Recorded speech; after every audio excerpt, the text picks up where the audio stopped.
आइए, दरबार कैसे सजा है, खूबसूरत आनंद फैला हुआ है जनक के दरबार में, सजने को तैयार है और सारी प्रजा अपने आप उस गीत, उस मनमोह में खुद को जकड़ा हुआ पा रही है। वैसे ही जैसे हमारे परिवार में बेटी का विवाह हो, ब्याह हो। आइए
वास्तव में वैदेही अर्थात वो जो जनक सुता के नाम से जानी जाती है, जिसे सीता भी कहते हैं, उसके विवाह का प्रायोजन और इतना सुंदर उत्सव का आयोजन, और उत्सव में अपने अतिथियों का स्वागत करने के लिए स्वयं जनक दरबार में पहुंच रहे हैं।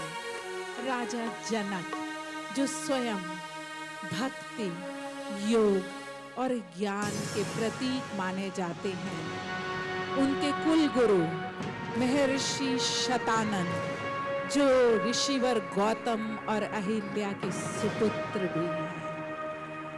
राजा जनक और रानी सुनैना आए हुए अतिथियों से मिलते हुए पुत्री के पिता का शीश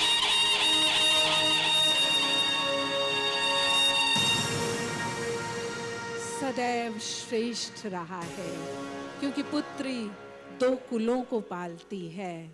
पुत्री एक नए जीव को जन्म देती है, तो उसे इतनी स्वतंत्रता दी जाती है कि वह अपनी बुद्धि से अपने जीवन को आगे बढ़ा सके। किंतु माता पिता साथ और सानिध्य दे एक नए स्रोत का परिचय देते हैं। जहां उस सभा में राजा आमंत्रित थे, वहीं संत समाज, जिसके बिना, जिसके आशीर्वाद के बिना, जिसके ज्ञान और प्रकाश के बिना वो जीव कभी उन्नति कर ही नहीं सकता, वह भी वहां आमंत्रित था। और राजा जनक और रानी सुनैना चारों कन्याओं को एक सुंदर और सुशील व्यवहार देने वाले माता पिता बने।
और उससे भी अधिक भगवान शिव की आराधना के कारण जाने जाते हैं। मां बनने से पूर्व वह कन्या जो जनक सुता जानकी कहलाती है, शिव धनु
देशांतर से आए हुए सभी युवा राजकुमार, बलशाली महाराज और देवता जो मानव रूप धर के इस स्वयंवर में पधारे हुए हैं, मैं आप सभी का हार्दिक अभिनंदन करता हूं। आज मेरी पुत्री सीता का स्वयंवर है और मैंने ये प्रतिज्ञा ली थी कि जो भी क्षत्रिय इस शिव धनुष पर प्रत्यंचा चढ़ाएगा, सीता का विवाह उसी से ही होगा। आज इस आर्य सभा में यह निर्णय होगा कि पुत्री सीता के लिए सुयोग्य वर कौन होगा, और वही इस मिथिला राज्य का जमाता कहलाएगा।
सुना है आपने अपनी पुत्री सीता का विवाह रचाया है।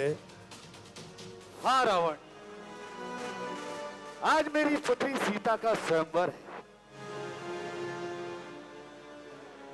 महाराज जनक राजपुरुष ही नहीं अपितु त्रिलोकेश्वर भी हूं। वर्ण से ब्राह्मण, ब्रह्मा का वंशज रावण हूं। फिर मेरे रहते ये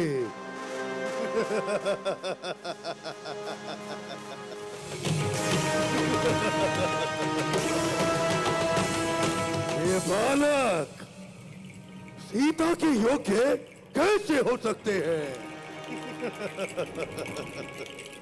फिर भी आपने मेरी योग्यता के अनुरूप मुझे आमंत्रण नहीं दिया। आप ये भूल गए कि मैं त्रिभुवन को अपनी भुजाओं के बल से क्रीड़ा मात्र में जीत सकता हूं। फिर मुझे ना निमंत्रण देकर मेरा ये अपमान आपने कैसे किया? कृपया करके मेरी बात ध्यान से सुनो। आपका पता संज्ञान ना होने के कारण मैं आपको संदेश नहीं भेज सका। क्या कहा? श्री श्री 1008 पुलस्त्य मुनि के पौत्र श्री श्री 108 विश्वा पुत्र लंकेश्वर दशानन का पता ज्ञात नहीं था? अरे मूर्ख, यदि तूने मेघ से कहा तो वो अपनी घोर गर्जना द्वारा मुझ तक संदेश पहुंचाता। यदि तूने सागर के मध्य हाथ बहाए होते तो सागर अपनी लहरों द्वारा मुझ तक संदेश पहुंचाता। यदि तूने वायु से कहा होता तो वायु की क्या बिसात थी कि वो लंकेश्वर का पता न बताता। जनक, तूने मेरा अपमान करने की ये भूल किस प्रकार की? मैंने देवता, दानव, गंधर्व, यक्ष सभी को अपनी भुजाओं से पराजित किया है।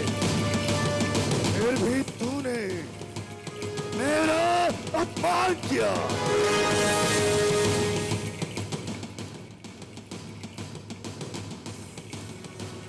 चारों वेद,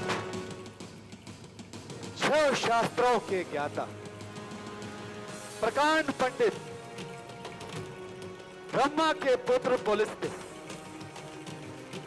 विधाता के ज्ञान, मैं आपको इस सभा में आमंत्रित करने की भूल कैसे कर सकता था? हे रावण, ये राजकुमार अविवाहित है और आप विवाहित। ये स्वयंवर अविवाहित राजकुमारों के लिए है।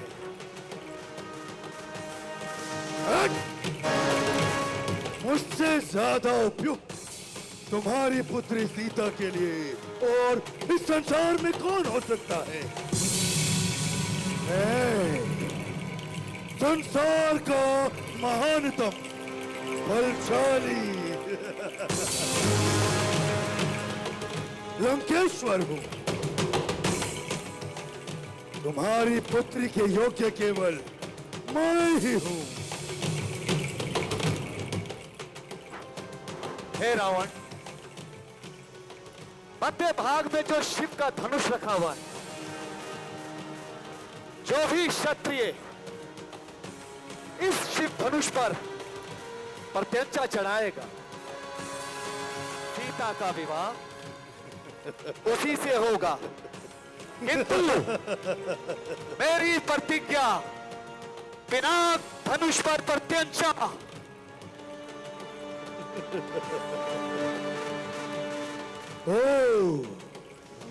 तो ये दिव्य धनुष भगवान शंकर ने तुम्हारे पूर्वज देवव्रत को प्रदान किया था।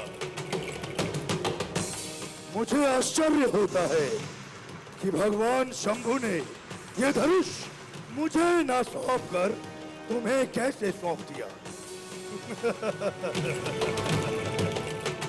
पर कोई बात नहीं, मैं इस धनुष की प्रत्यंचा चढ़ाकर इसे लंका ले जाऊंगा।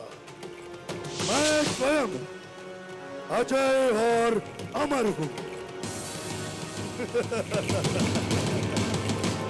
परंतु भोलेनाथ के इस धनुष के लंका में जाने से मेरी आने वाली पीढ़ियां भी अजय एवं अमर हो जाएगी।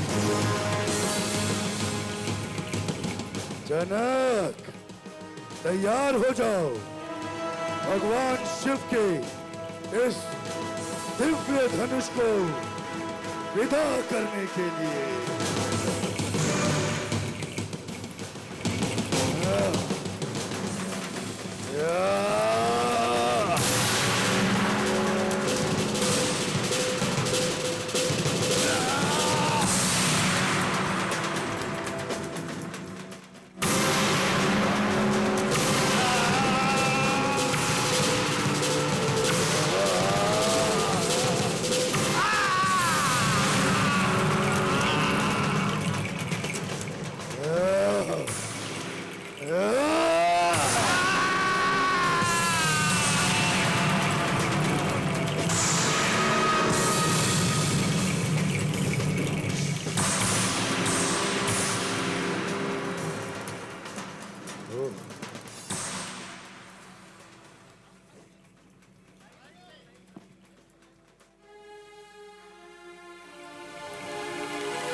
मैंने आजीवन आपकी आराधना की, आपकी पूजा की, परंतु आज आपने इस सभा में मेरा अपमान किया।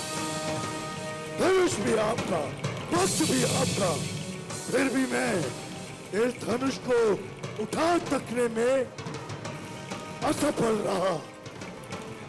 इसका कारण तुम स्वयं हो रावण। तुम्हारा अहंकार ही तुम्हारी असफलता का कारण है। तुम्हारे अहंकार और क्रोध के कारण